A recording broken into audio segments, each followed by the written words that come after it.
up there in who's not there yet. I can see. Welcome to Bizarre Brain Comics, and I am Gary, your host, doing a monthly live stream. My wife was at her beekeepers meeting, and which gives me the opportunity to do this in the evening.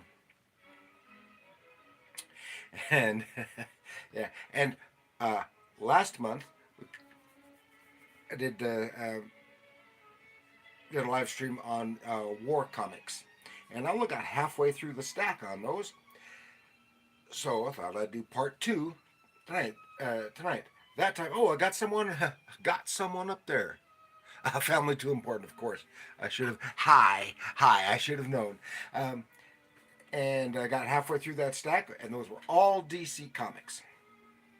So I got the rest of the stack here, which is mostly Marvel, not entirely. Still actually have two DC comics here too.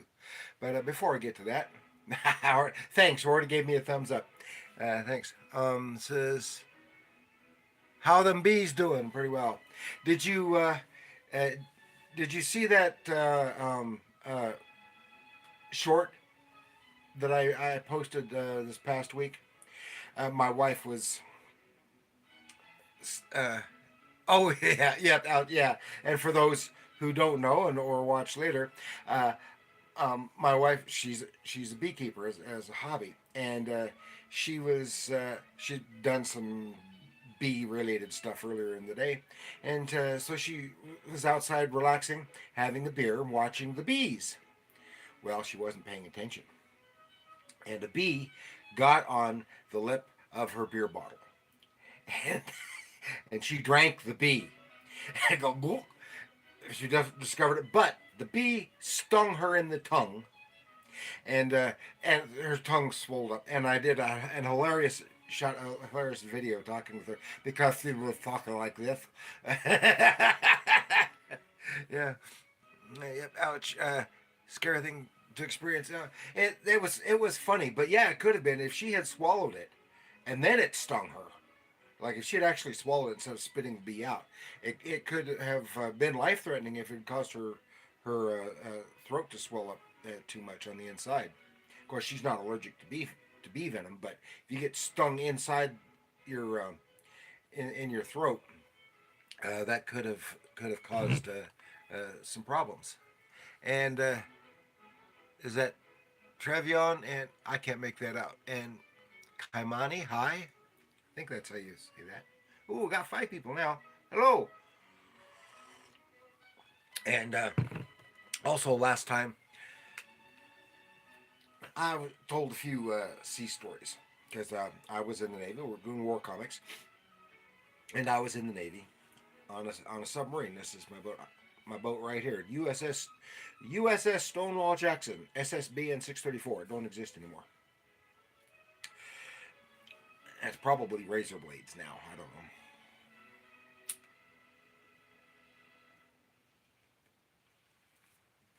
So I thought, yeah. So I told a couple of sea stories, and never did get any response on afterwards. On are you good? Yeah, I'm fine. I'm fine. And my for those who remember, I injured my leg about 6 months ago. I'm doing a lot better. I can use my knee going up and down the stairs now, but it's with difficulty. But I can. It's getting stronger. I'm getting a lot stronger on it, so it's working better. And where was I? Oh, and I told some sea stories. Never got any response for sea stories. And we got 8 people now. Hi, uh, are you good? And Melody Gill. I can't read. I can't. Gill. Melody Gills. Hi. Sorry, I can't. It's just on my phone and it's so tiny I can barely read it. I should get a magnifying glass just so I can see it better. And so I told a kind of a cute sea story. And now what was I going to? I was going to tell another sea story and I can't remember what it was. But anyway, we'll get started with a few war comics. Now, the first one here is Black Hawk number 258 from what year was this? 60, 80, 83. Now, we often think of Black Hawk as, you know, because it's in with the superheroes and stuff. But Black Hawk started in military comics in the 1940s, created by Will Eisner, and they has was basically a war comic then. They kind of moved into fighting crime into the 60s. I've done a few episodes on a couple of 60s books, and then this one, yeah, they came back and had various popularity in the 80s. But this was I like this. I have very few of it from this era. This is when Dan Spiegel. This was who was the writer? Jerry Conway, was that who it was? Mark Evanier. Yeah, Mark Evanier and Dan Spiegel. Uh, Dan Spiegel was doing the artwork. He has some good stuff. And this is some of his. He didn't do most of his career was spent doing work at Gold Key Comics, but he did some stuff for other people. And this is some of the stuff he did at DC. And this I include this in War Comics because it's especially because this is at this point in time they were telling stories in the war. So there's that one, and here is number 263. I think last year. I think. Did an episode, deep dive episode into this issue. Mike Gil Kane doing the cover on this one, and of course they got into some. We'd get into, of course, some science fictiony, strangey stuff. Morals said hi, hello on Garage Division. Did I see that right? And you're back. Come. Trevion, is that it? Travlon? And and that was it for the last of those DC books that I have here. I was going to say something, and I lost my train of thought. But then we're moving over to some Marvel comics, and of course, Marvel's main warfighter was Sergeant Fury, and here is this is in Sergeant Fury, starring in Special Marvel Edition number 5. This would have been in the early 70s. This is in really rough shape, but it's still readable with a John Severin cover. So it was probably most. And it would have been reprinted probably from the 60s, and it was primarily would have been the Dick Ayers and John Severin art, most likely, and they worked really well together. But when John Severin's doing the inking on it, everything looked good. When he did, of course, inked his sister on King Cole, great stuff. Inked Herb Trimpe. Herb Trimpe was a fine artist, and he did the Hulk for several years. And quite a bit of that was with John Severin doing the inks, and did some really nice stuff. I think he really punched it up. But here is Jack Kirby, Sergeant Fury, number 97. And last time I was talking primarily about, yes, I know it's backwards, doing timetables and divisions. No, and I forgot. Sergeant Fury, and Sergeant Rock is my favorite war comic character. Sergeant Fury is probably a close second, but overall, DC Comics had the best war comics. But Marvel didn't have a whole lot of war comics, but they had Sergeant Fury, and then of course, now the story. I don't know if you ever heard the story what Stan Lee said, and it was that they were having a lot of popularity. Their books were booming in the early '60s, and he said almost anything we do, they'll buy it. Said he can get Stan said that he came up with what the most ridiculous title he could think of: Sergeant Fury and his Howling Commandos, and it was a big hit at the time. And of course, and they did Sergeant Fury for several years, while they used the character, of course, as Nick Fury, Agent of Shield, because of the popularity of the spy movies and TV shows in the '60s. So they caught on that, and now they kind of difficult with that. It's got all kinds of Furies now. Got because now Nick Fury is Nick Fury, the son of Nick Fury, and stuff. I think I did an episode on this book a time ago. And here's one that's this is number 99, but unfortunately the half of that cover is torn off, but it's still readable. That's the important part. It's still readable. I can't understand that one. Did Sergeant Fury have any competition with Sergeant Rock? Uh, Hell, I don't know. Um, I don't know how. I'll bet you Sergeant Rock sold better than Sergeant Fury. At least over time, he lasted a lot longer. I love Sergeant Rock, and while Nick Fury anyway has made it to the movies, there have been a few times when I guess Sergeant Rock come close, but they didn't quite make it. Live action. I know he's been in some animated stuff,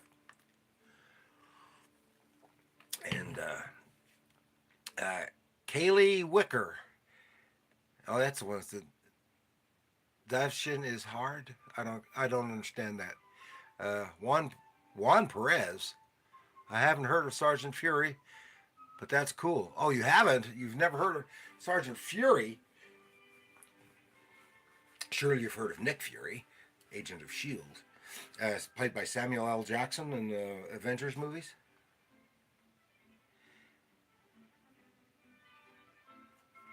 Yeah, you had put it again. Kaylee Wicker. Devashan is so hard. I don't understand. Here's another Sergeant Fury. This is Sergeant Fury 115, 20 center. This is from '73, and they were doing. Well, they were doing. Oh, this is cool, and because it's got. Was it Baron von Strucker? And they were. And a couple of Fury's enemies, like Baron von Strucker. Oh, it's even got a page missing. I didn't know that. What a bummer. That's why it doesn't look right. This is Dick Ayers artwork, written by Gary Friedrich. Yeah, Gary Friedrich did a good job on the aircraft and stuff here. Since the movie got popular, yeah, yeah, and I like. And they even had the Howling Commandos in the Captain America: The First Avenger without Nick Fury. That's cool. I didn't see who did the inks on this, but it doesn't really matter. But it's not John Severin. But he did Dick Ayers always great stuff with the war comics and the Western comics. Here's another one, 116. This is a cool cover. I was about to say something and I forgot what it was. I hate it when that happens. I'm back down to one. Huh. Is this the end of the road for Nick Fury? One of these samplers has how he got his eye injured. Maybe it's not in this stack. Might be some others. Where he was injured and it healed up, but it said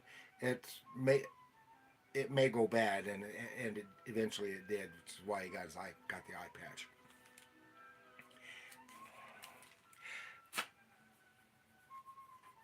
And I think the overall the storytelling for the DC War comics was a little better. Did Sergeant Fury team up with Captain America or fight Hydra? Oh, not initially. I guess they had later. They had some stuff in was it Captain America or maybe Sergeant Fury, I think, where they did work together. And they backfit Hydra to World War II with Baron von Strucker and the others, because initially Hydra was of course this is number 118. Oh, this is cool one. Now most of these covers, I mean, they're pretty cool. A lot of Jack Kirby covers and stuff, but overall I think the DC covers were usually better, especially Joe Kubert. It had a better, just a little better neck, but this is a good one. And Nick Fury and Captain America, yeah, they had come across once or twice in some of the comics after Captain America had been reintroduced, and then they backfed a couple of adventures. Um,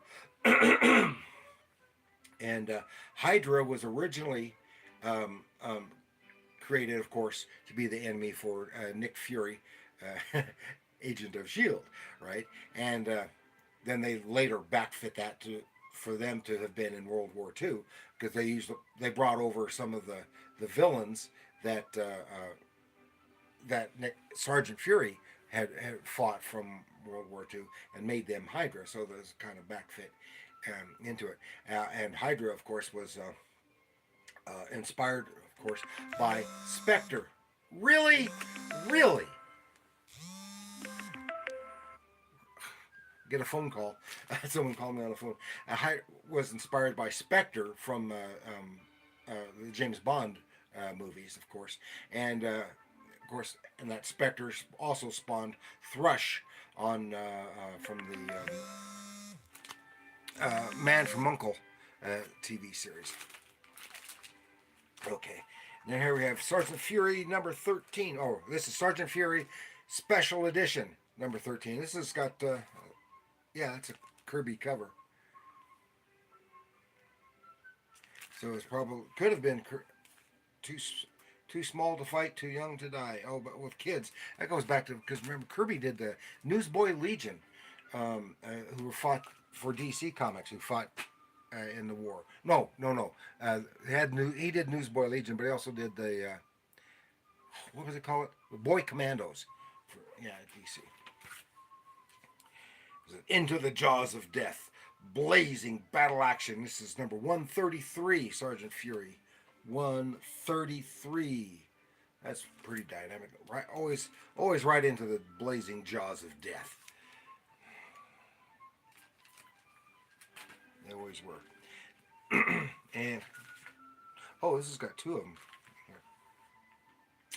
them. This is number 149.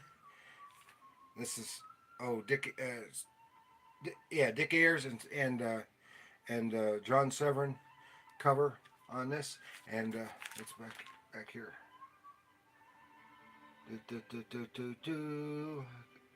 Oh, this one's from 1968, number 60.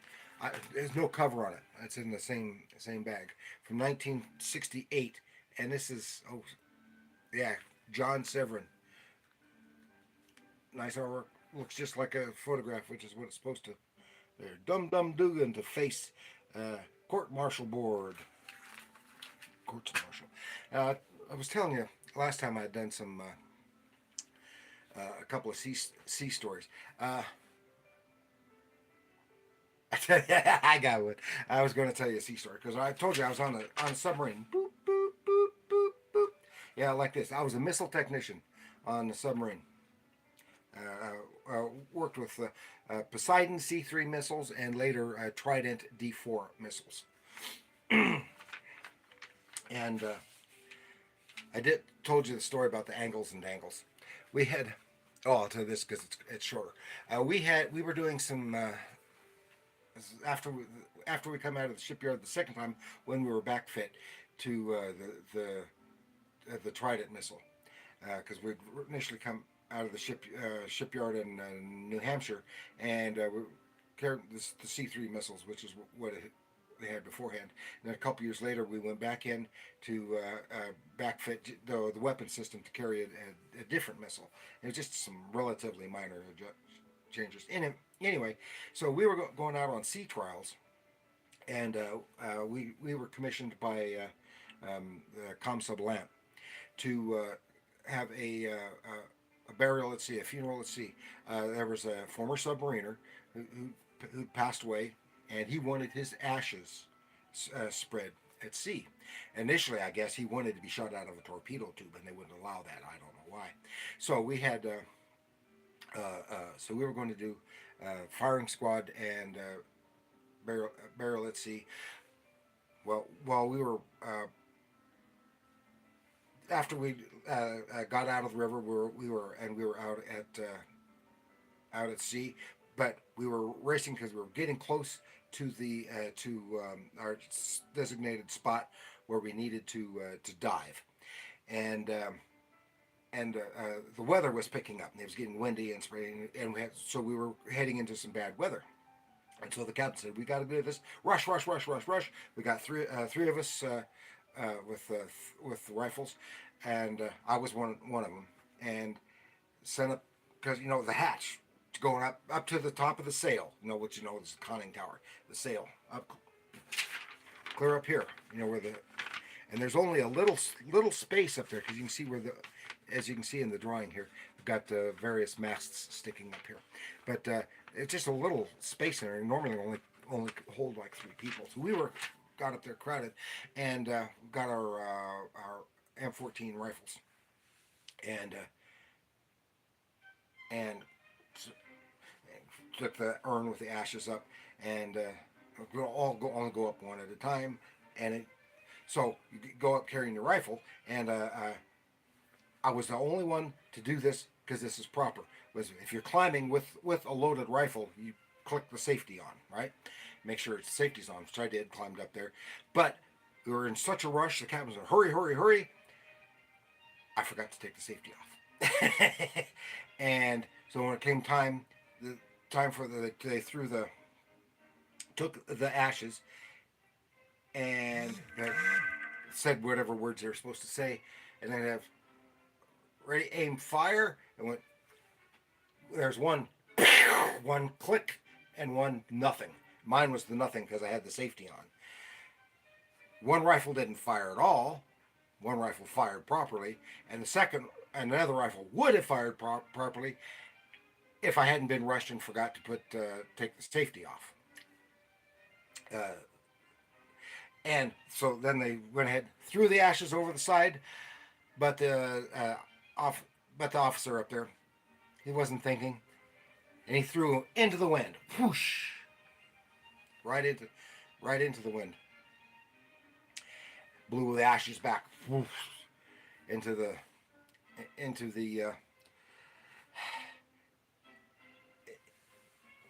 flying bridge. I couldn't think of the word. Flying into the flying bridge. We went back down, and he says, "Control bridge. Send up a dustpan and foxtail." And with foxtail was this little handheld broom. I had to go up there. They had to pick the guy up and then throw him over the side. It's undignified, but it's funny afterwards, especially when the captain was really pissed off that it didn't go as planned. One of them misfired, one of them fired properly, but I was the only one that and the guy whose gun actually fired, he was the small arms petty officer. He was in charge of the guns, so he had on the captain's orders, take them apart, clean them, make sure everything was working okay. So said mine was working fine. I just didn't take the thing off because the captain was in too big of a rush. So after that happened, we got out to our dive point, and we dived, and then sea trials was fine. See, I had a roommate. Oh, I was going to another blazing battle action. Sergeant Fury number 153, 40 center. They were reprinting, doing reprints, and for quite a while in the 70s, and printing news stories as well. Especially in the early 70s, until they eventually were just all reprints. And they would like do one, like every other issue would be a new issue, and then skip with a reprint and stuff. At last, Fury's fanatics open their own second front. I think I did this one. did an episode on this. That was a good one too. I had a roommate in college. I went to after I got out of the Navy. I went to junior college, Northeastern Junior College in Colorado. I keep forgetting. It's hard to have a team up. Juan Perez. Were there comics more from World War II era or more from the Cold War era? Well, the stories were always mostly World War II, but they have, during Vietnam era, DC had a lot of that stuff, but they were still going pretty strongly in all through most of the Cold War up until what was it probably what the mid early to mid 80s, and Marvel wasn't publishing any anymore. DC was still doing some of their war titles, doing Sergeant Rock, and a lot of those were reprint. Weird War, and did they do the Haunted Tank? I'm not sure.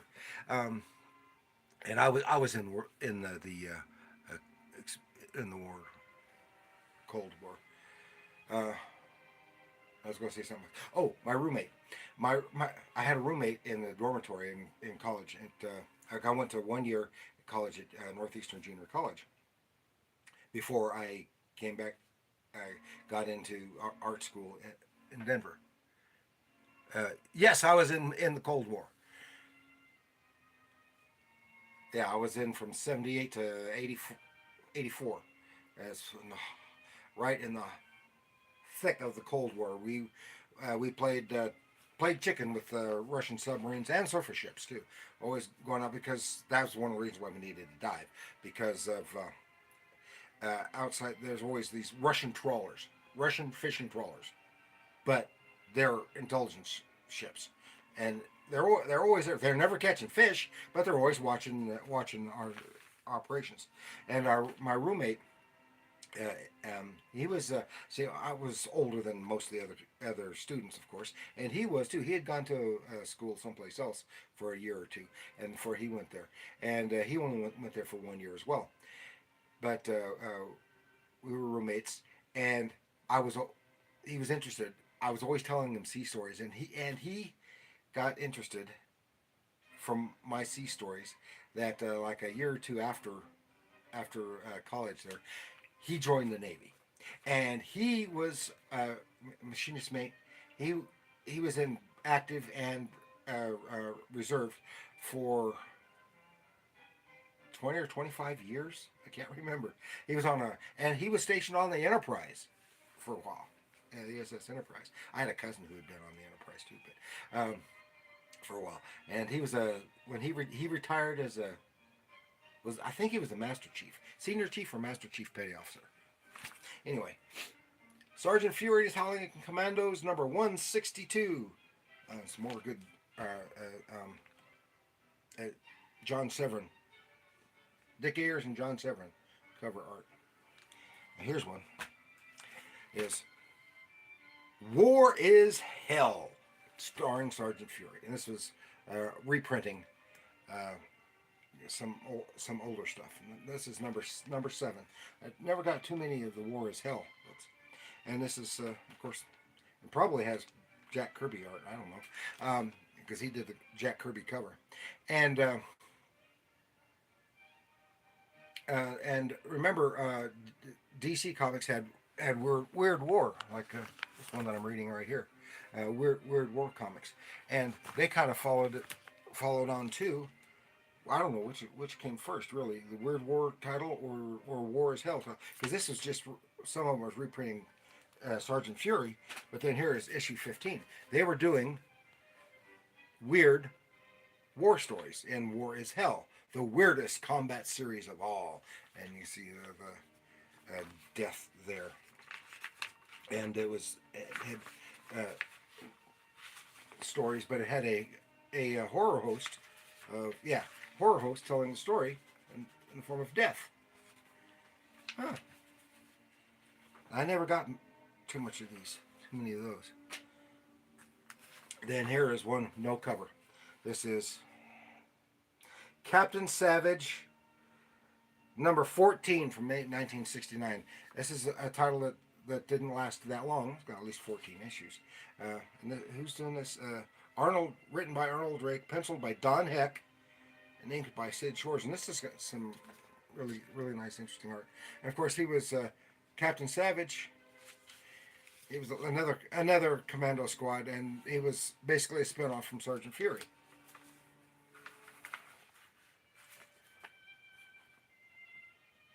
And some nice artwork, and some decent stories as I recall. But then they also did another one. Oh well, is because here's Combat Kelly and the Deadly Dozen, #1, 20 center, and of course they get the took the title, of course, from the Dirty Dozen, the movie, the Dirty Dozen. Stop the Luftwaffe, win the war. Let them have it, you crummy ex-cons. Yeah, because his Combat Kelly and his Deadly Dozen, and even they were, just a swipe from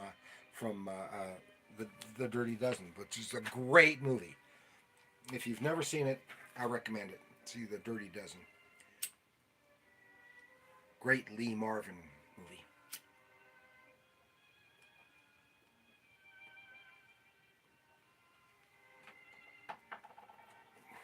Has Telly Savalas playing a very disreputable fellow. Here's Combat Kelly and the Deadly Dozen, issue #2. I think I did an episode on this one. The big breakout where they're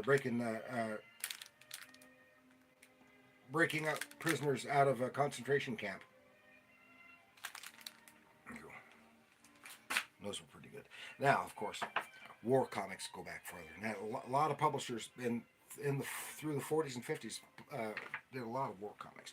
Here it is. This is, of course, a reprint from the 1980s or 90s. From 95. But this is Two-Fisted Tales from EC Comics. And they weren't all war, but this is tough stuff. And usually had some more in here. The shots from the hill. Douse that light. But it's really great. And that's Jack Davis. Jack Davis cover. And Jack Davis is most closely identified with. Oh, hey, dope. Good to see you, man. You missed.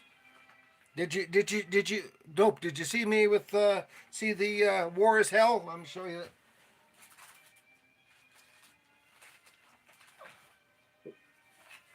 There it is. Should be right up your alley.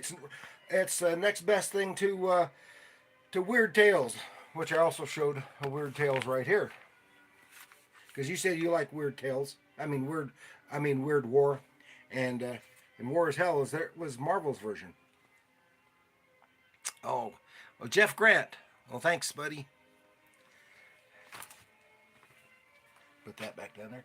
And Harvey Kurtzman did most of the writing for stuff like Two-Fisted Tales, and he did a lot of research and stuff for the writing, and he would do the layouts for the other artists. This was Rick Estrada, so this must have been some relatively early Rick Estrada, because he was working for I think primarily DC for many years. And this is, of course, war stories. Anthology type, no recurring characters. But one thing with these is keeping with the war theme. It wasn't just contemporary American wars. Because here's one about just about knights, and this is drawn by Wally Wood. Some beautiful Wally Wood stuff. Knights in shining armor and fighting and stuff. And then it has another more. And they would also often have like Civil War or Revolutionary War stories in these. And then here's Gene Colan, drawn by Gene Colan. Wake, about war in the Pacific, Wake Island. But look at that!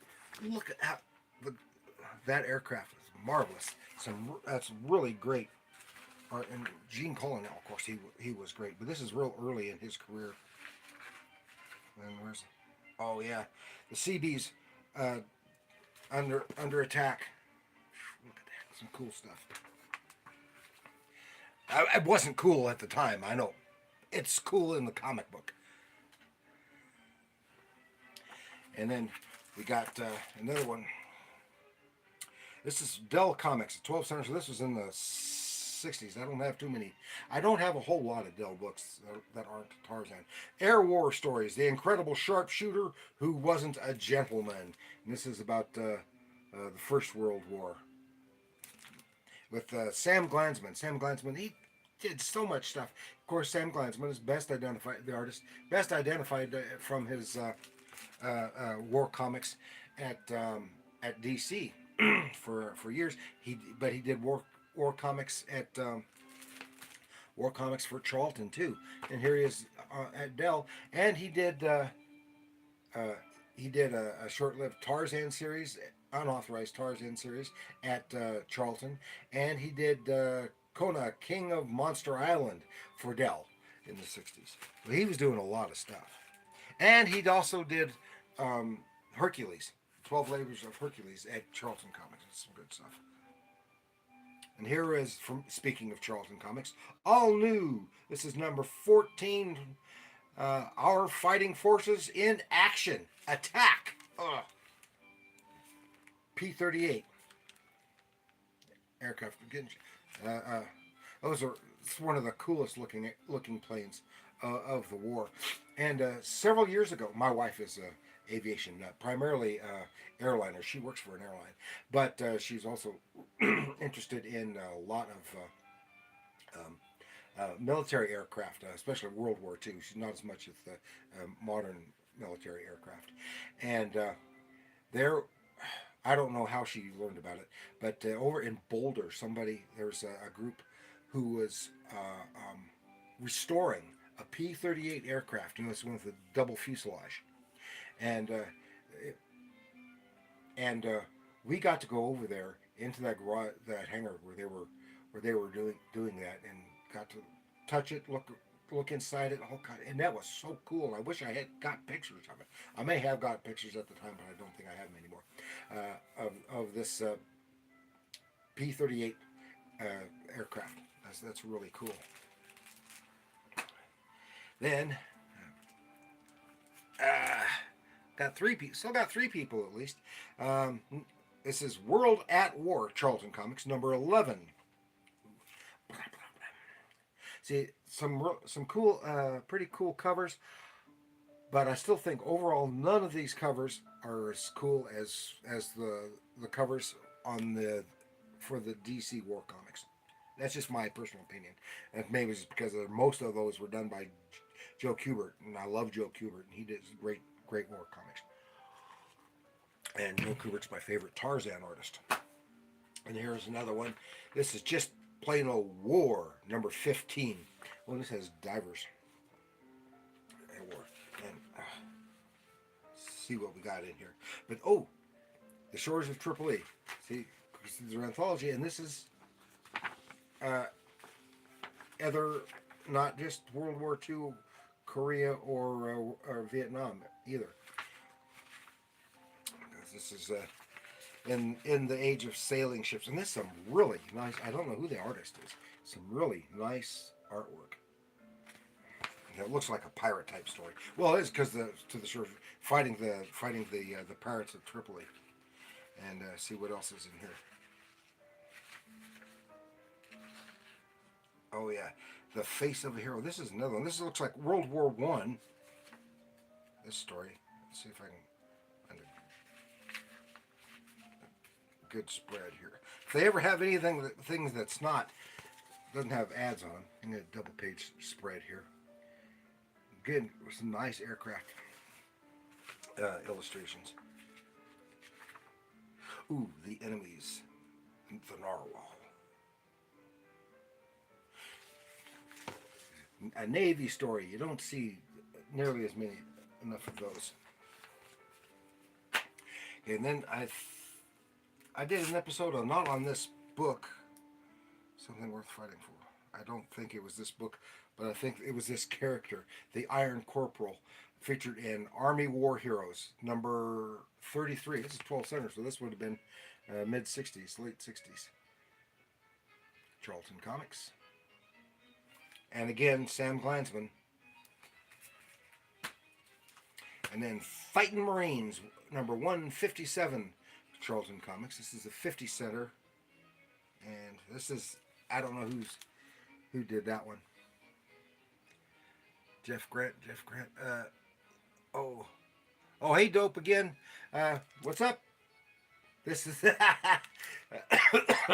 just the war comics, and I don't know if you came in when I was telling sea stories from when I was in the Navy, and and we're almost done with our pile here. Yeah, I loved Weird War. Yeah, I was never got into them, and now I wish I had. At the time, I liked it, preferred other stuff, the other war titles. Um, oh yeah, I love any more. If I'll get almost any Charlton I can get. Now this is sort of kinda war. It's not a war. This is more like an attack, like a special forces unit. And I did an episode on this particular issue. This is Vengeance Squad number 5 from Charlton Comics. And they were interested. They started off as a backup for and another title I can't remember off the top of my head, but it was a backup, and then they got their own title, and the title they started in, they took the backup position. So it's sort of kind of war, but not entirely, and I'll show you more in this one, because here is Vengeance Squad number 2 from Charlton Comics. That's cool. So it's kind of half spy, half war. But it's The Informer. But of course, this is, written by Joe Gill, because Joe Gill wrote just about everything, and with art by Pat Morisi, and he was a great artist. Pat Morisi, I did a in depth on Pat Morisi one time. His visual storytelling wasn't nearly as good as some others, but he has some great draftsmanship and some very good panel layouts. I really like his Western stuff, some of the Western stuff. But he was good at this kind of stuff and detective, and it's a great, just nice draftsmanship. Pat Morisi, I guess he wasn't making a good enough living at doing comics, and he became. I guess he'd always wanted to be a cop, and he became a New York City policeman, uniform policeman, and he worked as a cop for 20 or 25 years, I think, retired from the force or something like that. Now he wasn't, but the cops were not, at least at that time, weren't allowed to moonlight, and he was still drawing comics. To help supplement that income. So that's why he's got his signature here. It's a stylized Pam, which is Pat A. Morisi. But he couldn't sign his full name to prove, because he could have gotten in trouble for it. And hey, that's all my war comics, at least the ones that I had out for this. And it's been 44 minutes. I love all the old Charltons. And I was wanting to tell another sea story, but I told you about the angles and this is a little short one. I also like The Unknown Soldier. Yeah, that's definitely along the spy type, because he was always undercover. What was it? Oh. When we were next to the pier, sitting next to the pier, and had some contractors, and they're coming in to do some kind of work in the bilge, in the missile compartment. I worked in the missile compartment. That's right here. This is along here, this area along here is inside is be the missile compartment. You have the shell back. That's where it goes. And this is the missile deck, and you got all those hatches open up, and you shoot missiles. And it's 3 levels, and then lower level missile compartment, which is we think of as the basement. And then you got the bilge where you get water once in a while from various reasons, mostly condensation, and but sometimes there are other things. And these guys went down there, and the boss come up and said, "What's that chemical? That some kind of chemical down there in that bilge? What is it? What is it? I is it caustic?" Is it, we look at each other. And I don't know what you're talking about. So I go down to because I was on watch. Hey, Gray Man, I'm surprised you're here. Geez, it's got to be awful late over there. And anyway, so I go down there, and we can't figure out what he's talking about. I lift up the deck plate, and I look down the bilge and says, "Oh, that stuff." Oh, that's salt. Because you get water in the bilge, and for sometimes, like especially when we were doing simulated countdowns, you open the muzzle hatch when there's a dome over there, it keeps the water out. So you got your missile right here, and you got this dome over here, and the hatch comes that shut when we're doing simulated launches and stuff for training purposes at sea, and then you have to vent. But then get that water trapped under the muzzle hatch. There's a little space in there, and it has to be drained. It's drained to the bilge, and that's of course that's seawater, salt water. And even though we pump out the salt water, it's some of the salt still accumulates, and the water dries, and you get this salt that's accumulated in there. And I go, oh no, that's just salt. That won't hurt nothing. And I thought it was funny because we could not figure out what he was talking about. At 2 a.m., I'm surprised I'm here too. Oh, I bet. And you're here just in time for me to say bye. But I'm glad you could make it. Jeez Louise. And David in South Florida, howdy. Howdy to you. And that's all my books, and I'll have to come up with an excuse for more sea stories sometime, okay? And let me know if you enjoyed my little sea stories, or am I just wasting time telling sea stories? My wife really loves my sea stories, and I've got some others, and some doozies too. Like the time we almost sank, and stuff like that. Okay, I want to thank everybody for showing up. All those who were here, even if only for a little while, and look through a bunch of the war comics. So that's all she wrote. Elgrin, hi, and bye, everyone. Time for me to sign off, and I got to put this stuff away and stuff like that. So thank you for joining me. Please like, share, subscribe, leave your comments down below, and remember, comics are art. Now how do I shut this thing off? Bye, y'all.